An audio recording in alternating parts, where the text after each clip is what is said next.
일을 하다가 약간 좀 무기력증 같은 게 좀 왔어요.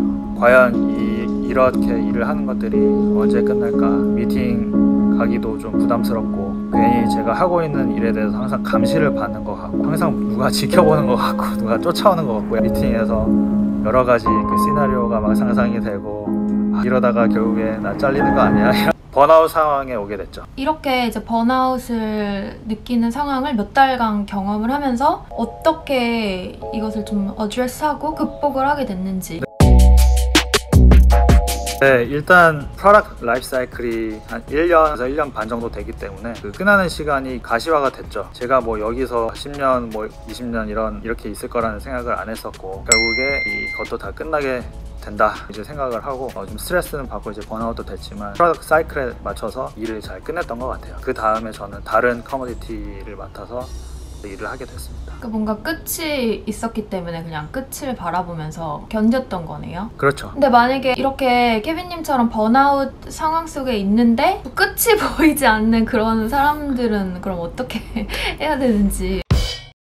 네, 그래서 저도 이제 끝이 나니까 그 다음 이제 커머디티로 가고 또 거기서 또 일을 했는데, 결국에 이게 뭐 커머디티를 바꾸든 매니지먼트를 바꾸든 뭐 환경을 바꾸든 뭘 바꾸든 결국에 스트레스는 어딜 가던 받는다, 이거를 깨달았어요. 내 태도를 바꾸지 않으면 결국에 어디를 가든 똑같은 경험을 하겠구나, 이걸 요새 많이 또 느끼게 됐어요. 그래서 요새 생각했던 거는 결국에 내가 바뀌지 않으면 또 번아웃을 경험을 할 거고, 커머디티를 바꾸든 회사를 바꾸든 뭘 바꾸든 똑같을 거다, 이런 거를 자각을 하게 됐어요. 저도 그 전에 컨설팅 회사를 다녔을 때 뭔가 실리콘밸리만 가면 좋아질 줄 알았는데, 똑같이 제가 약간 완벽주의 경향이 있다 보니까 어딜 가든 저 자신에 대한 기대가 너무 크기 때문에 이런 회사 환경이나 상대방에 대한 요구에 대한 스트레스도 있지만 내부적으로 제가 제 자신한테 주는 그런 스트레스나 압박감도 되게 컸던 것 같아요.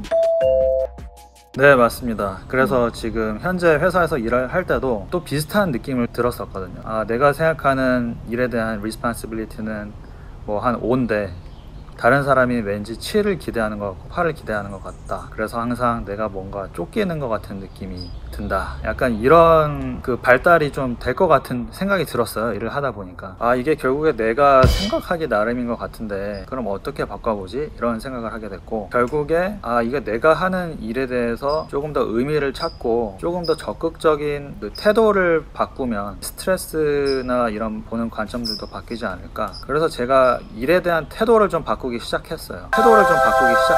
예전 같은 경우는 제가 이제 익스펙테이션 된 태스크가 아니면 같은 그 직장 동료든 뭐 다른 팀이든 물어봤을 때 이게 굳이 내 일이 아닌데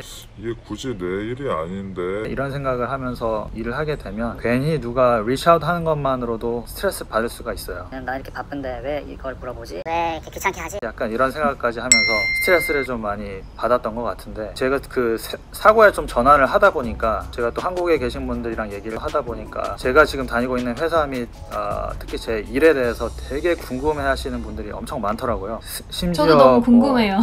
네, 그래서 이게 세계적으로 사람들이 되게 궁금해하고 있는 일이고 되게 중요한 일이고 일단 재밌는 일이고, 내가 왜 시간을 더 보내고 또 재밌어 하지를 못할까, 이런 생각을 하게 됐어요. 근데 사실 제가 하고 있는 일이 한국 애살 다니고 또 유학을 준비할 때 꿈꿨던 일이거든요. 제가 제일 선망했던 회사에서 일을 하고 있는데 나는 지금 뭐 하고 있는 거지? 약간 이렇게 좀 뒤통수를 맞은 것처럼 좀 큰 내면적인 울림이 있었어요. 또 5년 전에 제가 마음먹었던 노래나 이런 걸 이렇게 듣다 보니까 그 기억이 떠오르더라고요. 다시 이제 제가 하고 있는 일에 더 큰 의미를 찾게 됐어요. 제가 생각했을 때 제가 지금 다니고 있는 회사에 사람들이 뭐 샐러리를 받으면서 다니는 게 아니라 사람들이 오히려 돈을 주면서도 다니겠더라고요.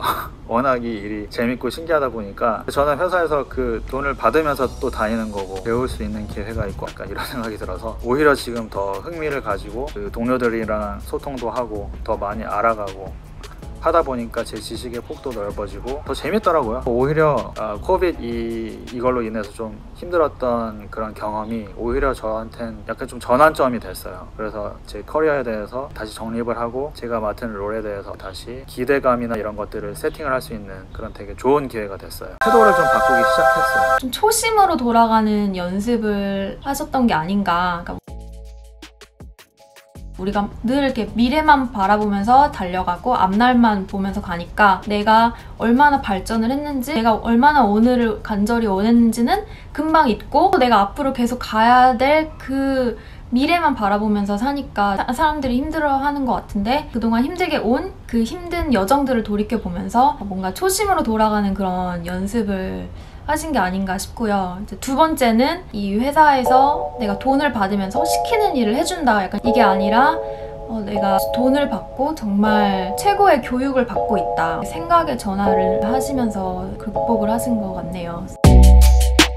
정말 어느 아침에 갑자기 내가 생각을 바꿔야지 이렇게 하기가 힘들잖아. 같은 상황에서도 뭐 이렇게 보는 사람이 있고 저렇게 보는 사람이 있고 좀 안 좋아 보이는 상황도 남들한테는 굉장히 좋은 상황일 수가 있고, 다 보기 나름이니까, 해석하기 나름이니까 나의 퍼셉션을 바꾸려면 어떻게 해야 되는지, 이런 케빈님만의 노하우가 있으신가요? 네, 일단 자기 상황에 대해서 인지를 하는 능력을 키워야 되는 것 같아요. 뭐 스트레스를 받아도 참으면서 조금만 뭐 더 버티자, 그렇게 뭐 하루하루를 살 수도 있고, 아니면 좀 능동적으로 조금 더 자신에 대해서 질문을 해보는 거죠. 이게 왜 나한테 스트레스로 다가오지? 이런 질문을 하는 그 자세가 있으면 여러 가지 돌파구가 나오는 것 같아요. 그 질문을 함에 따라서 내면의 문제인가, 아니면 이게 외부의 문제인가, 아니면 내가 하고 있는 일이 내 적성에 맞는지, 내가 어디서 행복을 찾을 수가 있는지, 그런 능동적인 자세가 제일 중요한 것 같습니다. 제 MBA 2년 동안 저희 MBA 학장님이 늘 귀가 닳도록 말하는 한 단어가 있었거든요.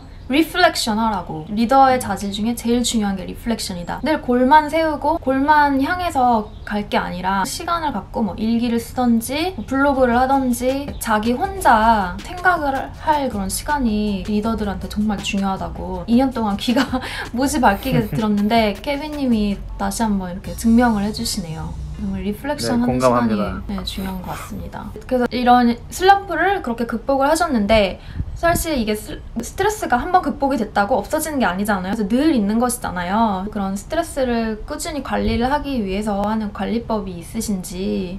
네, 두 가지가 있는데요. 첫 번째는 전혀 지금 하고 있는 거와 동떨어진 일을 하는 거예요. 그리고 두 번째는 실제적으로 배우는 거예요. 어떤 식으로 할 수가 있는지.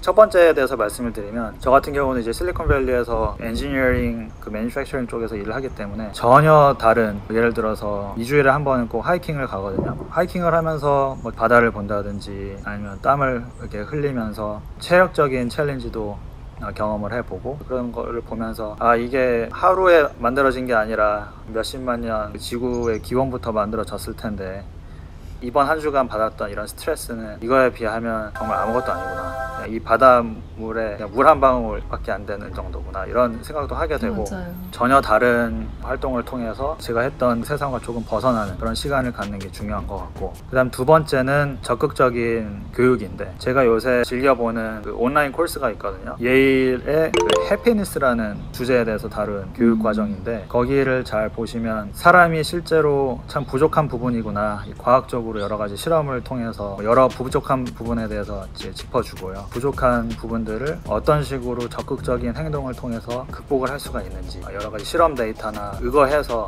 알려주거든요. 그래서 참 도움을 많이 받고 있는데, 제가 제일 기억나는 것 중에 하나는, 사람들이 물건에 많이 집착을 하잖아요. 남이 뭘 사면 나는 이걸 사고 싶고, 아마존에서 이걸 주문했을 때 얼마큼 기다려지고,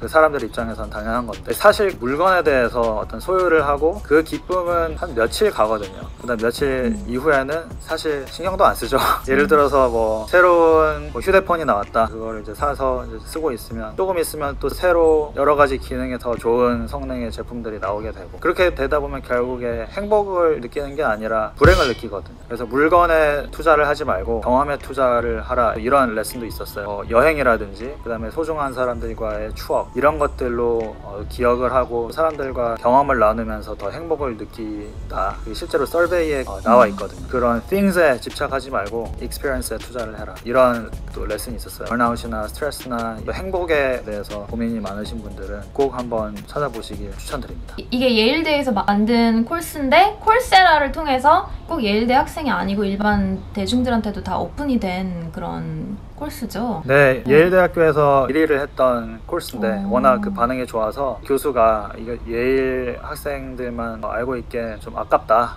그래서 이제 무료로 그 콜세라에 공개를 했어요. 그래서 모든 사람들이 볼 수 있게끔 공개된 상태입니다.